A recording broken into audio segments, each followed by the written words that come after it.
मित्रांनो, कलेक्टर साहेब त्यांच्या सरकारी गाडीतून कुठेतरी जात होते. तेव्हा रस्त्यात अचानक एक चहाचे दुकान दिसले. त्या दुकानात काम करणारा एक माणूस चहाचा ग्लास घेऊन रस्ता ओलांडत होता. जसा तो माणूस रस्ता ओलांडतो तसा कलेक्टर साहेबांच्या नजरेत तो पडतो. कलेक्टर साहेब त्याला पाहताच ड्रायव्हरला गाडी थांबवण्यास सांगतात. ड्रायव्हर गाडी थांबवतो आणि कलेक्टर साहेब गाडीतून उतरून त्या चहाच्या दुकानाकडे जातात जिथे तो माणूस गेला होता. नंतर तो माणूस ज्याने चहाचे ग्लास घेऊन रस्ता ओलांडला होता तो कलेक्टर साहेबांकडे पाहतो आणि त्याच्या डोळ्यात अश्रू येतात. कलेक्टर साहेबांचेही डोळे भरून येतात. त्यांचा सुरक्षा गार्ड हे सर्व पाहून थोडा घाबरतो. मित्रांनो, तो माणूस कोण होता ज्याला पाहून कलेक्टर साहेब रडू लागले आणि त्या दोघांना पाहून सुरक्षा गार्ड का घाबरला? संपूर्ण कथा जाणून घेण्यासाठी व्हिडिओ शेवटपर्यंत पहा. ही कथा उत्तर प्रदेशातील इलाहाबादची आहे. इलाहाबादमध्ये काही मुलं UPSCची तयारी करत होती. त्यापैकी एक मुलगा होता ज्याचे नाव रामवीर होते. रामवीरचे वडील सरकारी नोकर होते. रामवीर लहानपणापासून अभ्यासात खूप चांगला होता. रामवीरचे शिक्षक त्याच्या वडिलांना सांगतात की तुमचा मुलगा अभ्यासात खूप चांगला आहे. त्याच्या अभ्यासाकडे जास्त लक्ष द्यायला हवं. जर तुम्ही त्याला चांगल्या पद्धतीने शिक्षण दिलं तर तो नक्कीच यशस्वी होईल. हे ऐकून रामवीरचे वडीलही या गोष्टीला सहमत होतात. जसजसे मुलगा मोठा होतो तसतसे त्याचे पदवीपूर्व शिक्षण पूर्ण होते आणि त्याला पुढील शिक्षणासाठी इलाहाबादला पाठवले जाते जेणेकरून तो एक मोठा अधिकारी बनू शकेल. तिथे राहून रामवीर तयारी करत होता. ज्या कोचिंग इन्स्टिट्यूटमध्ये रामवीर तयारी करत होता तिथे विकास नावाचा दुसरा मुलगाही तयारी करत होता. रामवीर अभ्यासात खूप हुशार होता तर विकासही अभ्यासात खूप हुशार होता. पण रामवीरची आर्थिक परिस्थिती चांगली होती. त्याचे कपडे, खोली, पुस्तके सर्व चांगली होती. पण विकासची आर्थिक परिस्थिती चांगली नव्हती. त्याचे कपडे जुने होते आणि तो इतरांची पुस्तके मागून वाचायचा आणि शिकण्यासोबतच काही छोटे मोठे कामे करून आपली राहण्याची व खाण्याची व्यवस्था करायचा. रामवीरने हे पाहिले की विकास अतिशय शांत आणि सभ्य स्वभावाचा आहे. अभ्यासातही तो हुशार आहे. त्यामुळे हळूहळू त्यांच्यात मैत्री झाली आणि ते दोघे चांगले मित्र झाले. एकमेकांच्या परिस्थितीची जाण ठेवत होते. काही काळानंतर रामवीरला समजले की विकासच्या आई वडिलांचा शेती व्यवसाय असून त्यांच्या आर्थिक स्थितीमुळे विकासला शिकताना कष्ट उपसावे लागत आहेत. हे जाणून रामवीरने विकासला आपल्या सोबत राहण्याची आणि भोजनाची सोय करण्याची ऑफर दिली. रामवीर म्हणाला, भाऊ, जर अशी परिस्थिती असेल तर तू माझ्यासोबत राहा. माझा रूम मोठा आहे आणि तिथे तुझी व्यवस्था होईल. जर तू अभ्यास सोबतच काम करत राहिलास तर परीक्षा उत्तीर्ण होणे कठीण होईल. मी तुला मदत करेल आणि तुझीही मला अभ्यासात मदत होईल. विकासनेही ही गोष्ट मान्य केली आणि ते दोघे एकत्र राहू लागले. दोघेही एकाच खोलीत राहायचे आणि एकत्र अभ्यास करायचे. विकासने रामवीरला आता खाण्यापिण्याचे पैसे देऊ केले, पण त्याने पैसे घेण्यास नकार दिला आणि म्हणाला की नाही रे भाऊ, तुझ्याकडे आधीच कमी पैसे आहेत, त्यामुळे तो निर्धास्त राहा. माझ्याकडे भरपूर पैसे आहेत. तू माझ्या अभ्यासात मदत करतोस, त्यामुळे तुझ्या राहण्या खाण्याची व्यवस्था मीच करी. या गोष्टीचा विकासला मोठा आधार मिळाला आणि तो अधिक मन लावून अभ्यास करू लागला. रामवीर त्याच्या कुटुंबाबद्दल विकासला सांगतो आणि विकासही त्याच्या कुटुंबाची परिस्थिती त्याला सांगतो. तो सांगतो की त्याचे आई वडील शेतकरी असले तरी त्यांची उत्पन्नाची स्थिती फारशी काही चांगली नाही. आईचे आरोग्यही ठीक नसते, त्यामुळे वडील फारसे पैसे पाठवू शकत नाही. म्हणूनच त्याला काम करावं लागत होतं. पण जेव्हा रामवीर त्याच्या जीवनात आला तेव्हापासून त्याचा अभ्यास सोपा झाला आणि तो पूर्ण वेळ अभ्यासावर लक्ष केंद्रित करू लागला. रामवीर सुद्धा मेहनत घेऊ लागला आणि अखेर दोघांनी UPSC परीक्षेचा पहिला प्रयत्न केला.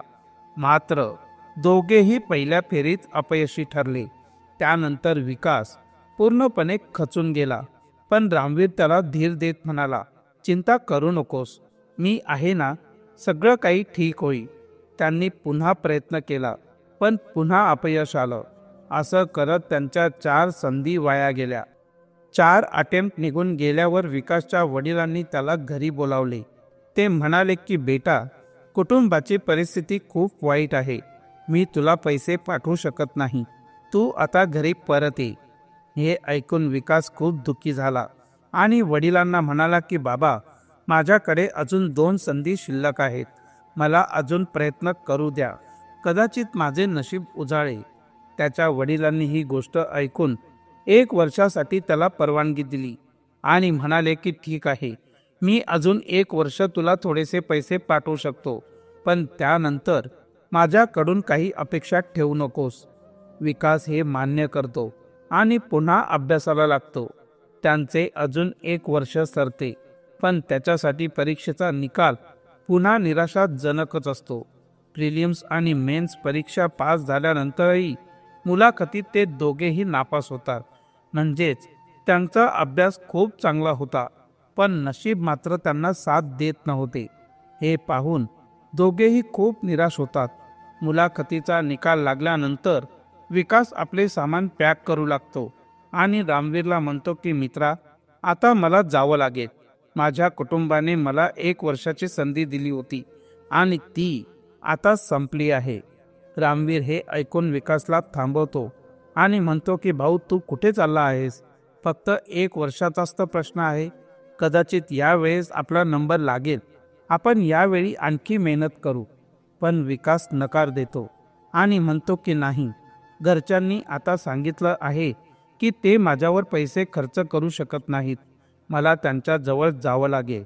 आईची तब्येतही बिघडलेली आहे आणि वडीलही खूपच चिंतेत आहे. हे ऐकून रामवीर म्हणतो की भाऊ, जर अशीच परिस्थिती असेल तर तू घरच्यांना सांग की त्यांनी तुझ्यासाठी एकही पैसा पाठवू नये, मी इथून तुझ्यासाठी सगळा खर्च सांभाळी, तुला घरच्यांकडून पैसे मागायची गरज नाही. विकास या गोष्टींवर काही वेळ विचार करतो आणि शेवटी वडिलांना फोन करतो. तो म्हणतो की बाबा, हा माझा अंतिम प्रयत्न असेल, मला एक संधी द्या, कदाचित यावेळी माझं होईल आणि माझे नशीब उजळेल. पण वडील स्पष्टपणे नकार देतात आणि म्हणतात की नाही बेटा, तसं शक्य नाही, तुझ्या आईची तब्येत खूपच बिघडली आहे आणि आर्थिक परिस्थिती देखील अत्यंत गंभीर आहे, त्यामुळे तुला परत यावं लागेल. आम्ही तुझ्या शिक्षणासाठी आता आणखी पैसे खर्च करू शकत नाही. यावर विकास उत्तर देतो, बाबा, तुम्हाला 1 रुपयाही पाठवायचा नाही, मी इथूनच सगळा खर्च सांभाळी, फक्त मला 1 वर्ष द्या, मला यश नक्कीच मिळेल.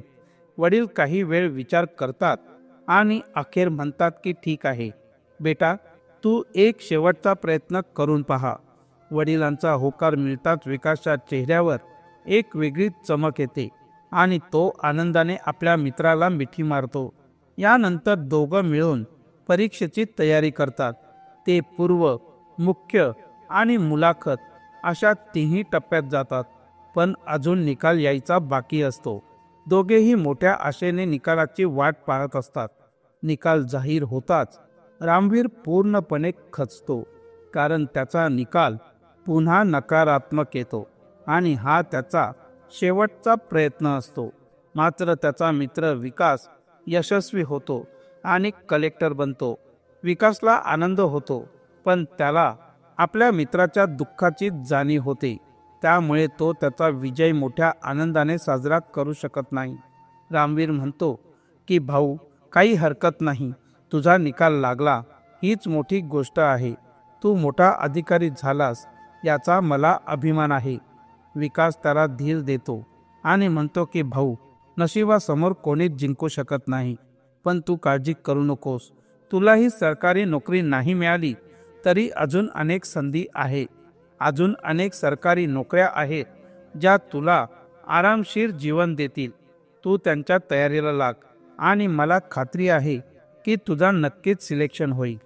हे ऐकून रामवीरही समजूतदारपणे म्हणतो की हो भाऊ, तू बरोबर बोलतोयस, मला हेच करायला हवं. रामवीर तिथेच थांबून अभ्यास करण्याचा निर्णय घेतो, तर विकास त्याच्या प्रशिक्षणासाठी दुसऱ्या ठिकाणी निघून जातो. रामवीर आपल्या जागी राहून मेहनत करू लागतो, पण 6 महिने पूर्ण होताच त्याचे वडील त्याला धमकावू लागतात. ते म्हणतात की तू कधीच यशस्वी होणार नाहीस, त्यापेक्षा परत ये आणि आमच्या सोबत राहा. पण रामवीर ठाम असतो. तो म्हणतो की बाबा, मला सरकारी नोकरीच मिळवायची आहे. जरी माझी निवड झाली नसेल तरी मी कुठेतरी नक्की यशस्वी होईल.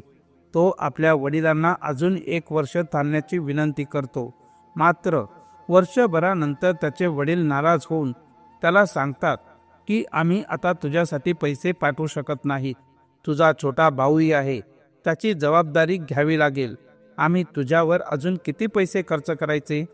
रामवीर त्यांना समजावण्याचा पूर्णपणे प्रयत्न करतो की बाबा, थोडे दिवस आणखीन सांभाळा. पण ते ठाम असतात. ते म्हणतात की तुझ्या नशिबात सरकारी नोकरी नाही, मग तू काय एवढा हट्ट धरलायस?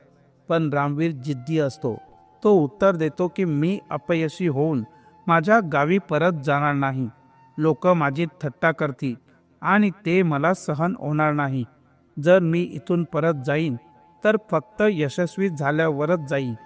त्याच्या हट्टी स्वभावामुळे त्याचे वडील नाराज होतात आणि म्हणतात की ठीक आहे, तुला जे करायचं आहे ते कर, पण आता आमच्याशी काहीही संबंध ठेवण्याची गरज नाही. ते त्याच्याशी बोलणंही बंद करतात. पण रामवीरला आशा असते की तो कुठेतरी सरकारी नोकरी मिळवेल, त्यामुळे तो प्रयत्न करत राहतो. मात्र त्याचे सगळे प्रयत्न अपयशी ठरतात. त्याचे पैसे संपूर्ण संपतात. जे काही उरले सुरले साहित्य होते तेही त्याने विकून आपले शिक्षण पूर्ण करण्यासाठी वापरले, पण तरीही त्याला यश मिळाले नाही. तो पूर्णपणे हताश आणि निराश होतो. त्याच वेळी त्याला त्याच्या मित्राची विकासची आठवण येते. त्यानेच विकासला कलेक्टरच्या प्रशिक्षणासाठी मदत केली होती. तो विचार करतो की कदाचित विकास माझी मदत करू शकेल. मी कुठल्या ना कुठल्या चांगल्या कामात यश मिळवू शकेन. हा विचार करत तो विकासबद्दल माहिती शोधतो आणि त्याला कळतं की विकास आता एका जिल्ह्यात आपले पद सांभाळत आहे आणि चांगले काम करत आहे. रामवीर थोडेसे पैसे घेऊन आपल्या मित्र विकासला भेटण्यासाठी निघून जातो. कसा तरी तो विकासच्या ऑफिसपर्यंत पोहोचतो, पण तिथे सुरक्षा रक्षक त्याला आत जाण्यापासून अडवतो. तो म्हणतो की कलेक्टर साहेब, तुमच्यासारख्या लोकांसाठी मोकळे नाही, इथून निघून जा. रामवीर त्याला समजावण्याचा प्रयत्न करतो. कलेक्टर साहेब माझे मित्र आहेत, आम्ही दोघंही एकत्र शिकलेलो आहोत. पण सुरक्षा रक्षक त्याच्या शब्दांवर विश्वास ठेवत नाही आणि त्याला धक्का देऊन बाहेर आकलून देतो. रामवीर ऑफिसच्या बाहेरच बसून राहतो. त्याला वाटतं की विकास बाहेर पडल्यावर त्याला पाहून थांबे आणि भेटेल. तो जुन्या आठवणींमध्ये हरवतो. कसा ते दोघं पूर्वी एकत्र असायचे, पण आता त्याला त्याच्या मित्राची भेट घेण्याचीही संधी दिली जात नाही. संध्याकाळ होते. विकास आपल्या गाडीतून बाहेर पडतो. रामवीर लगेचच त्याच्या दिशेने धावत जातो, पण विकास त्याला पाहतही नाही आणि थांबतही नाही. विकास सरळ पुढे निघून जातो. हे पाहून रामवीरला मोठा धक्काच बसतो की माझा मित्र आता यशस्वी झाला आहे, म्हणूनच तो मला भेटू इच्छित नाही, असं त्याला वाटू लागतं. त्याच्या डोळ्यातून अश्रू ओघळू लागतात आणि तो फुटफुटून रडू लागतो. काही वेळाने तो विचार करतो की फक्त इथे बसून राहून काही होणार नाही. मला जगायचं असेल तर काहीतरी काम शोधावं लागेल. तो भटकत एका चहाच्या टपरीपर्यंत जाऊन पोहोचतो, जी विकासच्या ऑफिसपासून अवघ्या 400 मीटर अंतरावर असते. तो चहा विक्रेत्याकडे विनंती करतो की साहेब, तुमच्याकडे काही काम असेल तर मला द्या. माझ्याकडे एकही पैसा नाही आणि घरी परत जाण्यासाठी मला पैसे जमवायचे आहे. चहा विक्रेता आधी नकार देतो, पण जेव्हा रामवीर त्याला त्याच्या परिस्थितीबद्दल सांगतो तेव्हा त्याला मदत करायचं ठरवतो. तो म्हणतो की ठीक आहे बेटा, तुला कुठेही आसरा नसेल तर रात्री इथेच झोप. रामवीर त्या चहाच्या टपरीवर काम करू लागतो आणि रात्री तिथेच झोपतो. 2-3 दिवस मेहनत करून तो थोडेसे पैसे कमावतो. एक दिवस तो एका ग्राहकाला चहा देऊन परत येत असतो, तेव्हाच कलेक्टर साहेबांची गाडी तिथून जाते. विकास, जो आता कलेक्टर आहे, त्याची नजर रामवीरवर पडते. तो आधी आश्चर्यचकित होतो. हा खरंच रामवीर आहे का, की मला भ्रम झाला? संदिग्धतेतून तो ड्रायव्हरला गाडी थांबवायला सांगतो. मग स्वतः खिडकी उघडून गाडीतून उतरतो. हे पाहून सुरक्षा रक्षकही तात्काळ त्याच्या सुरक्षेसाठी त्याच्या सोबत उतरतो. कलेक्टर साहेब ते त्या चहाच्या टपरीवर जातात, जिथे रामवीर काम करत असतो. विकास त्याच्या समोर उभा राहतो आणि रामवीर त्याला पाहताच त्याच्या डोळ्यातून अश्रू येतात. विकासही हे पाहून ओळखतो की हा त्याचा मित्र रामवीरच आहे आणि त्याच्या डोळ्यातूनही अश्रू ओघळू लागतात. जो सुरक्षा रक्षक रामवीरला ऑफिसच्या बाहेर हाकलून देतो, तो हे पाहून चकित होतो. कलेक्टर साहेबांच्या डोळ्यात अश्रू आले होते. याचा अर्थ हा माणूस खरोखरच त्यांचा जिवलग मित्र असणार. आता त्याला त्याच्या चुकीची जाणीव होते आणि घाबरून त्याच्या कपाळावर घाम फुटतो. विकास लगेचच रामवीरला आपल्या मिठीत घेतो. तिथे उपस्थित लोक आश्चर्यचकित होतात की कलेक्टर साहेब एका चहा विक्रेत्याला एवढ्या आपुलकीने का भेटत आहेत. यामागे नक्की काय कथा असणार? विकास विचारतो की भाऊ, तू इथे कसा? तुझी अशी परिस्थिती कशी झाली? जर काही अडचण होती तर तू थेट माझ्याकडे का आला नाहीस? रामवीर उत्तर देतो की मी तुझ्या ऑफिसमध्ये आलो होतो, पण तुझ्या सिक्युरिटी गार्डने मला धक्के देऊन बाहेर काढले. मी बाहेर बसून वाट पाहत होतो की कधी ना कधी तू बाहेर येशील आणि मला ओळखशील, पण तुझी गाडी माझ्या समोरून गेली आणि मी तिच्या मागे धावलो सुद्धा, पण तू माझ्याकडे लक्षच दिलं नाहीस. हे ऐकून विकास सिक्युरिटी गार्डकडे रोखून पाहतो. गार्ड लगेच हात जोडतो आणि माफी मागतो की साहेब, मला खरंच माहीत नव्हतं की हे तुमचे मित्र आहेत. त्यांच्या स्थितीवरून हे ओळखू शकलो नाही. विकास त्याला रागवतो, पण रामवीर त्याला थांबवतो की भाऊ जाऊ दे, चूक झाली त्याच्याकडून, पण आता राग करून काही उपयोग नाही, त्याला माफ कर. रामवीर म्हणतो. रामवीरच्या या शब्दांमुळे विकास शांत होतो. तो म्हणतो की भाऊ, पुढचं बोलणं आपण घरी जाऊन करू, आता तू माझ्या सोबत चल. रामवीर त्याच्या सोबत निघतो. चहा विक्रेता हे सर्व पाहतो आणि विचार करतो की रामवीर नेहमी सांगायचा की कलेक्टर साहेब आणि तो एकत्र शिकले होते, पण मी हे खरं मानलंच नव्हतं.